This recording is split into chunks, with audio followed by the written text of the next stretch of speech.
Just last evening, the Reserve Bank of India has relaxed guidelines for securitisation transaction by NBFCs.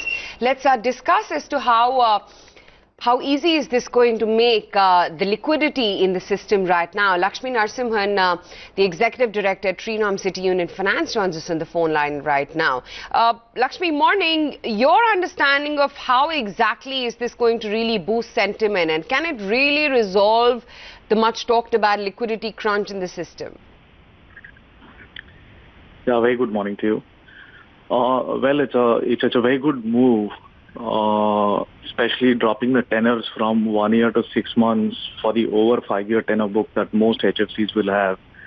It definitely adds, ease to the present situation. But I would just add one caveat that part of the money goes back to the banking system.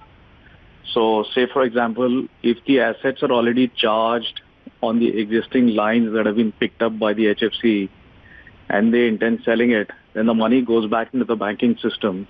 And if that bank chooses not to release the money again, then the problem comes back to square one. So while this is a very good move, especially dropping the tenors from 1 year to 6 months, I think we just need to bear in mind that part of it goes back to the banking system. Okay. So what more would you say then, Lakshmi, that the central bank really needs to do, because you are really caveating this move by them? Yeah, as I said, well, the central bank has done a lot. In fact, they have given more and more ammunition, including the PCs, the dropping of the tenors, asking the banks to buy more. I think they have done enough. It is for the banking system now to kind of start looking at the risks from a perspective of what the reality underlying is. So, and there's a lot of movement that the banks have started making as well, because things have moved on from early October to the present day. So the banks are looking at things positively. It is just that all these things add to the overall availability of money in the industry. But this end-alone or this is standalone will not going to solve the problem that's underlying the issue.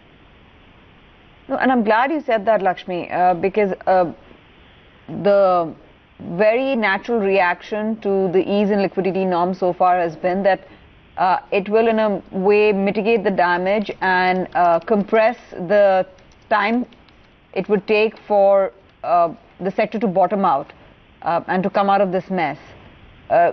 You think that more needs to be done, and this will perhaps, because the issue is so deep and so interrelated, systemically connected, that it may take a little longer?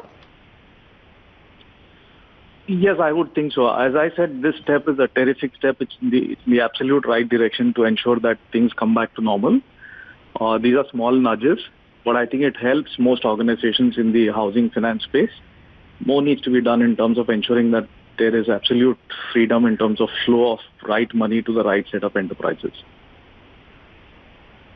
When you say that this is a terrific step, what do you think will be the aggregate impact on the liquidity which suddenly will be available for the system?